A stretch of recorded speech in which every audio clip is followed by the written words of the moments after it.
You need a solid opening when playing with white? If you're a beginner or intermediate player, this opening is perfect for you. Today, we're diving into the London system. Watch the full video, and by the end, you'll have a powerful opening that you can play against almost any move your opponent makes. You start the London system with d4. No matter what your opponent plays, your next move is to place your bishop on f4. The beauty of this opening lies in its versatility. It works against almost anything black tries. Whether they respond with d5 or nf6, or even more aggressive lines, the London system remains rock solid. There's only one exception where the London system doesn't shine: the England Gambit. But don't worry, I've got you covered in another video where I show you how to punish it effectively. Now, let's look at the setup in detail. You already played d4 and bishop f4. Follow up with e3. Develop your knight to f3. Play c3, completing your pawn pyramid. Place your other bishop on d3, keeping it snug within the structure. Finally, develop your knight to d2.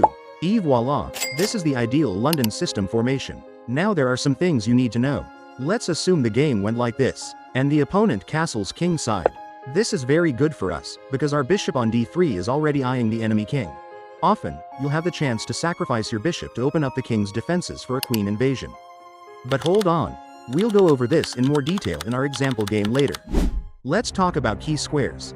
The e5 square is your diamond square, the $1 million square of the London system. That's the reason why we are controlling this square with the pawn, bishop and the knight. At the same time, your bishop and knight guard the e4 square, ensuring you have complete control of the center. These two are very important.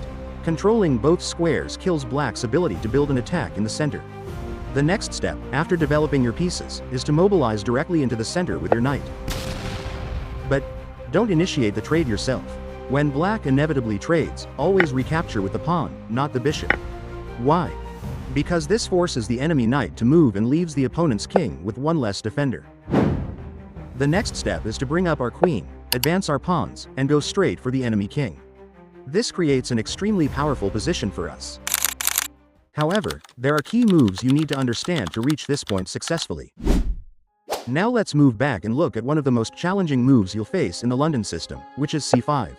This move immediately creates queenside counterplay and allows black's queen to target our weak and undefended b2 pawn. So, the moment you see c5, respond with c3. That's it. If they attack your b2 pawn with their queen, simply offer a queen trade. If they decline and instead attack your queen with their pawn, just slide your queen back. Do not initiate the trade yourself. If they decide to take, recapture with the pawn to open up your rook. If you take instead, you allow their rook to become active. Understand? Now let's address an important question. What does the opponent with his light squared bishop? If it's stuck behind a pawn, great. It's not causing us any problems. If it's placed on f5, for example, simply offer a bishop trade and recapture with your queen. And remember, we don't take first. Let's look at the other bishop. When your opponent offers a trade, you can probably guess by now, don't take. Instead, slide your bishop back and wait. If they decide to take, you'll recapture with the rook, activating it for a powerful attack. That's why it's important not to rush into castling immediately. Now let's look at an example game. d4, d5, put your bishop out. The opponent develops the knight. e3, finishing one side of our pawn pyramid. e6, oh, this is gold for us. Their bishop is locked in behind the pawn, doomed to play a minor role in this game.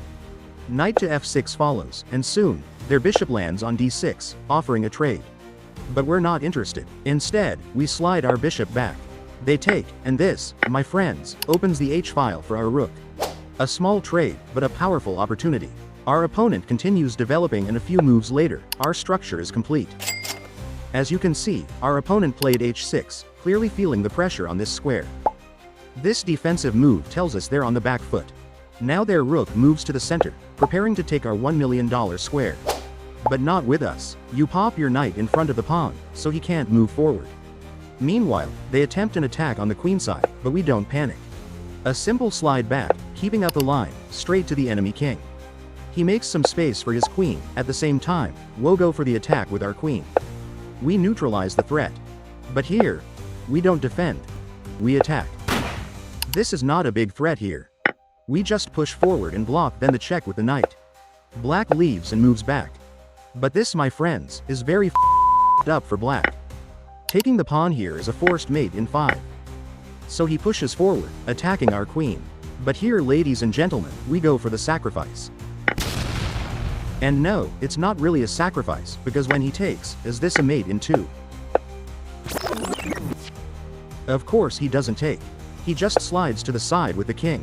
No problem. We take the pawn and piece by piece we are coming closer for the win. Black has here some kind of attack but not really dangerous. We just move with the king and that's it. He brings in the rook, hoping to stop the checkmate. But no chance.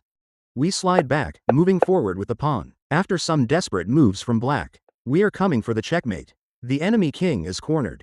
There's not much black can do here. He can only win some time, but sooner or later he gets checkmated. That's it with the video. See you next time.